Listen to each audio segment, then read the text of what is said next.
Oke, bismillahirrahmanirrahim. Assalamualaikum warahmatullahi wabarakatuh. Baik, untuk pertemuan kali ini kita akan membahas materi kimia umum untuk pertemuan 2. Oke, tentang materi. Oke, deskripsi materi. What is the matter? Have you heard it before? Oke, let's go around. Ya, apakah kalian pernah mendengar apa itu materi? Apakah kalian tahu apa itu arti dari materi? Nah, untuk mengetahuinya, mari kita simak slide selanjutnya. Chemistry everywhere. Oke. Setiap hal yang dapat kamu sentuh atau lihat ataupun dihirup itu mengandung satu atau lebih bahan kimia. Kita hidup di dunia yang berisi bahan-bahan kimia. Banyak yang terjadi secara natural atau alamiah, ada juga yang sintetik. Bahan-bahan kimia itu ada di mana-mana. Tanpa kimia, kita tidak akan ada. Oke, buktinya tubuh kita terdiri dari bahan-bahan kimia. Yang kita hirup saja untuk kita bisa survive itu oksigen. Oksigen itu bahan kimia. Air untuk kita minum, dia nyawanya H2O. Bayangkan bagaimana kehidupan ini tanpa adanya zat-zat kimia. H2O, O2, atau bahkan nasi mengandung glukosa C6H12O6. Apakah kita bisa hidup jika tidak ada bahan-bahan kimia seperti itu? Oke, jadi perlu diluruskan jika ada yang bilang awas ada bahan kimia. Wow, ada apa yang salah dengan bahan kimia? Jadi harus diluruskan ya, bukan bahan kimia yang berbahaya, tapi mungkin bahan kimia sintetis yang berbahaya. Sebenarnya kita butuh bahan-bahan kimia. Ingat, oksigen, air, nasi, kandungan-kandungan mineral, itu semua bahan kimia. Jadi jangan mendiskreditkan bahan-bahan kimia ya. Oke, selanjutnya di sini ada representasi ilmu kimia. Ada macroscopic level, ada juga microscopic level, ada symbolic level. Oke. Lalu di sini kimia, apa itu kimia? Kimia adalah ilmu tentang materi yang meliputi sifat-sifat, perubahan dan energi yang menyertai perubahan tersebut. Sedangkan materi adalah segala sesuatu yang memiliki massa. Sebagai konsekuensi menempati ruang dan memiliki energi. Mungkin kalian dari jurusan pendidikan fisika juga akan belajar hal ini ya. Di fisika dasarnya apa itu materi. Oke.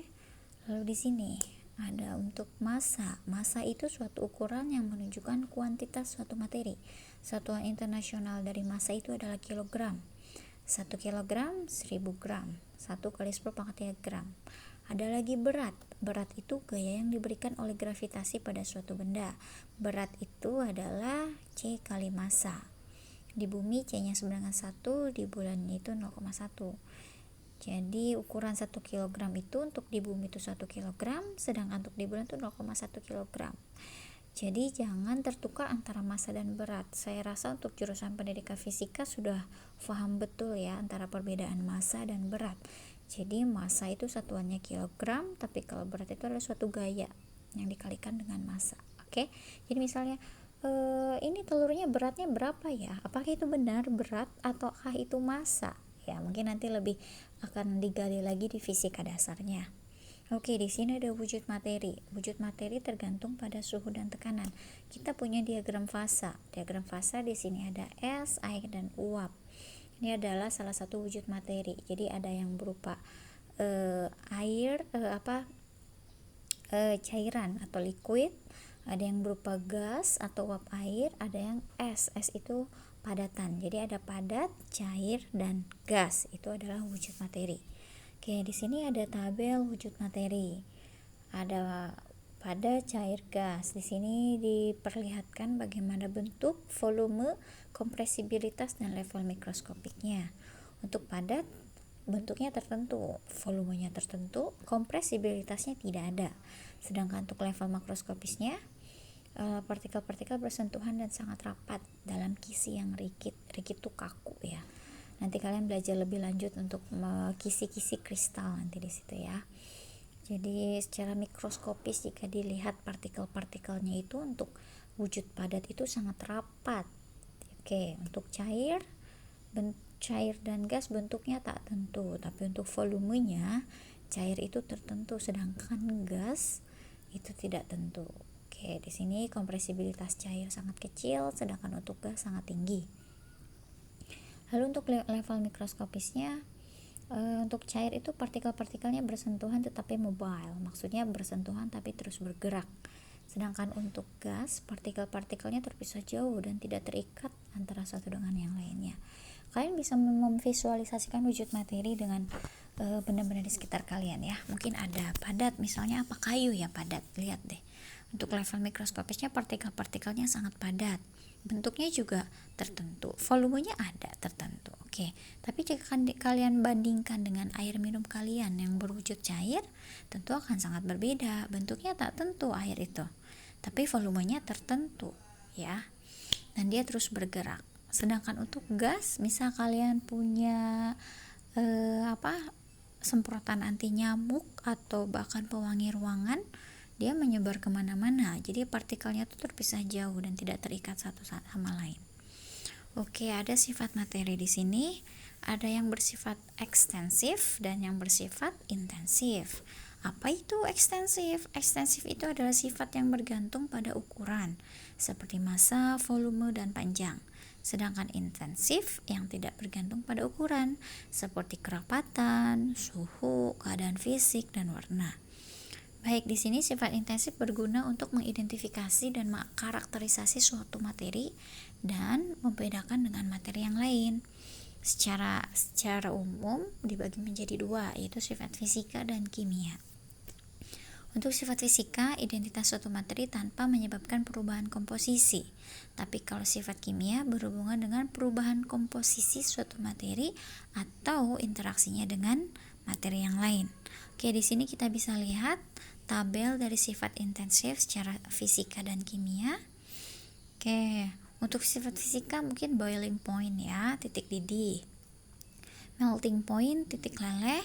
Ada shininess, volatility, color, taste, softness, lipperness, odor, hardness, ductility, malleability, electrical conductivity, thermal conductivity, viscosity, dan density. Kalian bisa cari itu apa ditranslate ya, silahkan.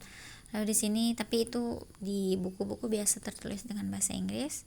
Lalu untuk di sifat kimia ada burns in air, bakar ya, ada explode-nya, tarnish-nya, bereaksi dengan asam tertentu atau bereaksi dengan logam tertentu, bereaksi dengan air, terjadi komposisi atau juga itu suatu racun. Jadi itu sifat-sifat dari fisika dan kimia.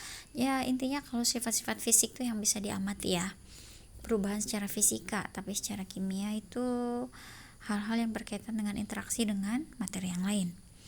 Oke, di sini perubahan materi secara fisika itu dia tidak mengubah komposisi atau identitas dari substansi. Contohnya mengembun, membeku, menyublim. Oke, sedangkan perubahan kimia mengubah komposisi atau identitas dari substansi yang terlibat. Contohnya pembentukan gas, endapan, perubahan warna, suhu, dan lain-lain itu ya. Perubahan fisika dan kimia. Lalu di sini ada klasifikasi materi. Materi ada zat tunggal, ada campuran. Zat tunggal itu ada unsur dan senyawa. Sedangkan campuran itu terdiri dari campuran homogen dan heterogen. Oke, di sini ada penjelasannya. Zat tunggal adalah materi yang mempunyai sifat dan komposisi sama di seluruh bagian.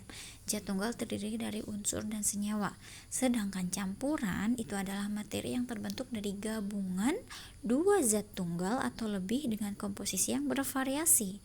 Sifat dan karakteristik campuran bergantung dari sifat zat tunggal penyusunnya. Oke. Di sini ada unsur. Unsur merupakan suatu zat tunggal yang tidak dapat mengalami proses dekomposisi menjadi materi yang lebih sederhana melalui reaksi kimia. Di sini telah diketahui 117 unsur 82 alami, dan 35 buatan. Wujudnya bisa gas, padat, dan cair, logam, non-logam, ataupun semi-logam. Simbol kimia dan tabel periodik unsur. Nanti kalian akan belajar mendalami sistem periodik unsur untuk mata kuliah kimia umum ini ya. Oke, ada beberapa unsur di alam. Di sini ada oksigen, ada silikon, dan juga ada beberapa unsur mineral di dalam perut bumi. Ada magnesium, ada kalsium, iron, iron itu besi atau aluminium. Oke, di sini ada beberapa unsur mineral alam pada tubuh manusia. Ada oksigen, ada karbon, ada fosfor, kalsium, nitrogen, hidrogen, itu semua unsur yang dibutuhkan oleh tubuh. Seperti yang saya ulas sebelumnya bahwa tubuh kita terdiri dari bahan-bahan kimia, ya. Di sini ada beberapa unsur di alam. Karbon warnanya hitam, sulfur warnanya agak kuning ya. Ada lagi Hg atau raksa, ada Cu tembaga, ada Fe besi. Ini adalah unsur-unsur yang biasa kita temui sehari-hari. Ya, di sini ada senyawa. Apa itu senyawa? Senyawa merupakan zat tunggal yang tersusun dari 2 atau lebih unsur, di mana unsur tersebut berkombinasi melalui reaksi kimia dengan perbandingan massa tertentu. Lalu sifat senyawa berbeda dari sifat-sifat unsur penyusunnya. Misal air itu penyusunnya itu H, unsur H dan O. Dia akan berbeda dengan H itu hidrogen, O itu oksigen. Senyawa air itu akan berbeda sifatnya dibanding unsur hidrogen dan unsur oksigen, tentu sangat berbeda. Kalian bisa perhatikan. Lalu selulosa itu adalah suatu hidrokarbon. Apakah sama selulosa yang ada jika dibandingkan dengan unsur-unsur penyusunnya, yaitu karbon dan hidrogen? Karbon sendiri di sini warnanya hitam, hidrogen itu berupa gas. Lalu selulosa itu zat pati ya. Apakah kalian bisa membedakan pati ya, selulosa dengan karbon dan juga dengan hidrogen dan dengan oksigen? Ada di sini amilum, ada itu garam dapur. Sangat jauh berbeda ya. Bila kita perhatikan lebih lanjut, antara unsur dan senyawa itu sangat berbeda. Meskipun simbolnya misalnya tadi H2O senyawanya air, dan unsur penyusunnya itu hidrogen dan oksigen. Mereka memiliki perbedaan yang sangat signifikan. Lalu di sini senyawa dapat dipisahkan dengan cara kimia menjadi unsur-unsur murninya dengan cara elektrolisis. Mungkin kalian pernah belajar di SMA apa itu elektrolisis. Silakan, please tell me the process. Kalian silakan recall kembali bagaimana proses elektrolisis yang sudah kalian pelajari di SMA. Lalu senyawa bisa terdiri dari senyawa ionik dan senyawa molekuler. Oke, di sini ada logam natrium. Lihat kalian, di sebelah kiri ada logam natrium dan selanjutnya gas klor. Lalu di samping kanannya ada NaCl, natrium klorida atau garam yang biasa kita gunakan untuk memasak. Lihat perbedaannya. Unsurnya natrium dan klor, tapi kita bisa menggunakannya menjadi natrium klorida. Sangat jauh berbeda kan. Jika kita mau makan logam natrium dan gas klor saja, itu terus kita masukkan ke sayuran. Misalnya nih, ibu kita lagi masak sayur asem, perlu garam. Terus kamu di rumah punya logam natrium dan gas klor, kalian masukkan aja itu ke sayur asem. Kira-kira berbahaya nggak? Coba, jika seperti itu justru berbahaya. Gas klor di sini biasa digunakan untuk menjernihkan pakaian ya. Pakaian yang misalnya ada noda membandel tuh biasa digunakan gas klor. Tapi gas klor ini biasanya iritan ya. Dia bisa menyebabkan iritasi pada kulit.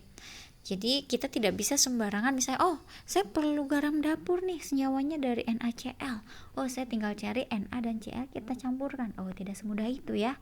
Kita harus mengalami dulu percobaan eksperimen di laboratorium. Jadi tidak semata-mata karena kalian paham bahwa garam dapur itu senyawanya NaCl, jadi kalian mencari logam Na dan Cl untuk dikombinasikan dengan sayur asem begitu. Itu tidak begitu ya.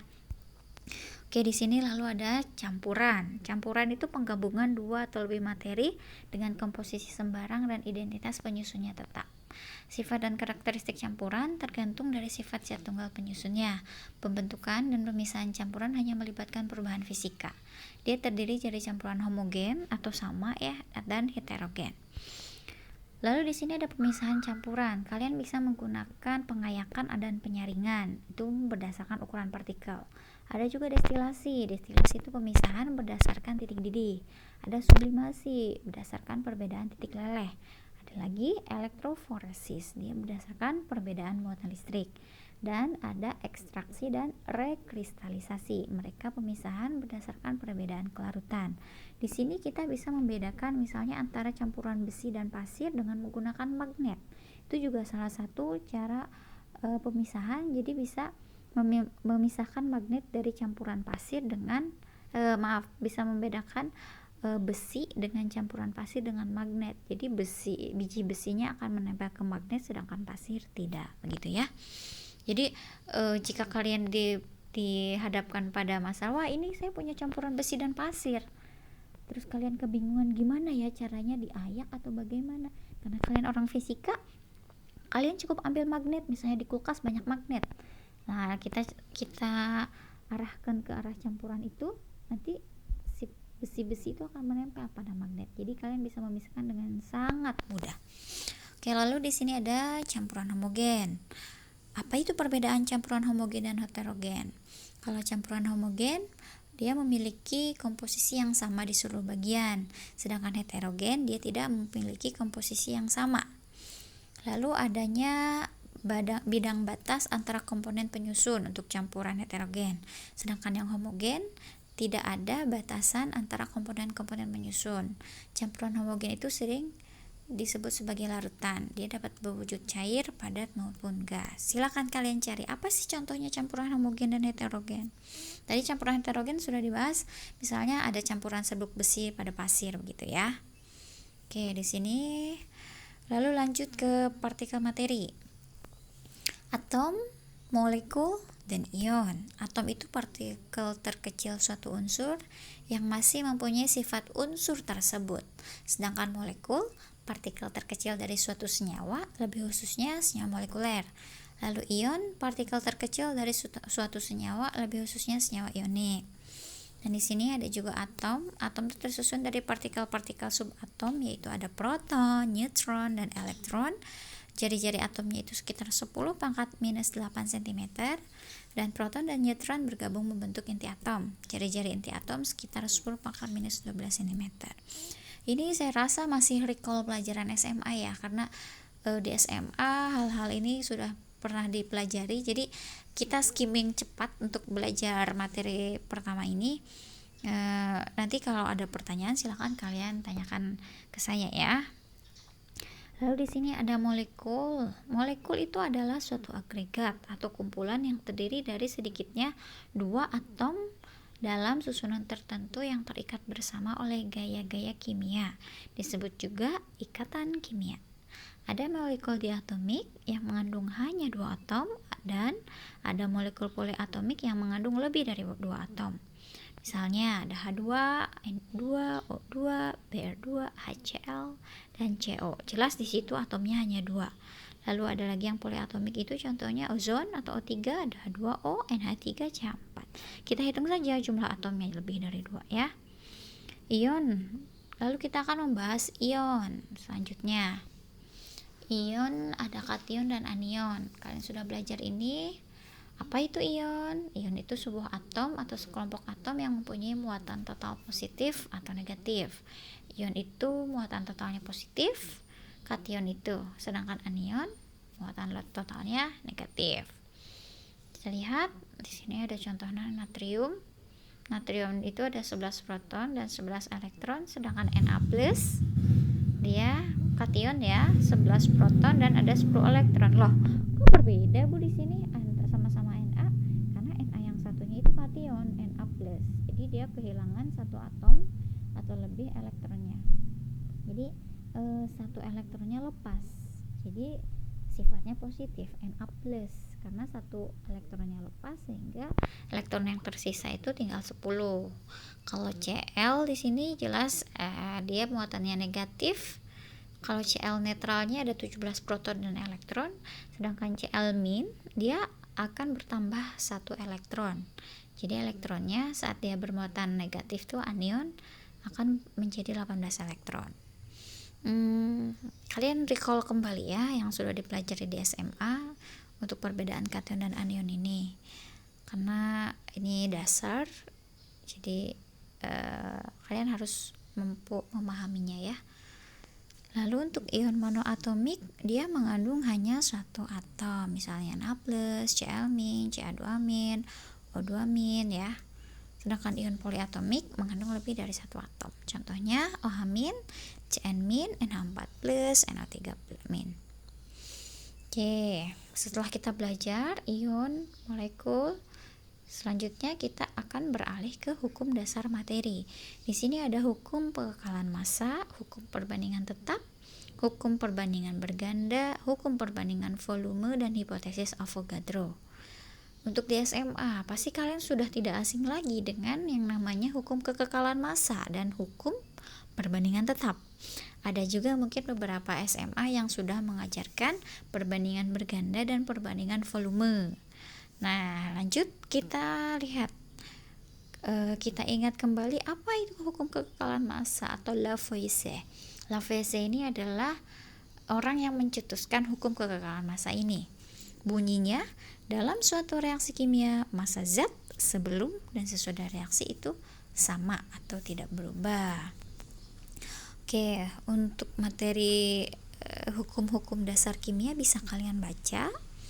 Dan silahkan kalian pelajari contoh soal yang ada di bawahnya, silahkan kalian kerjakan, nanti dikumpulkan ke PJ-nya masing-masing, nanti saya beritahukan email untuk pengumpulannya. Oke, mungkin sekian.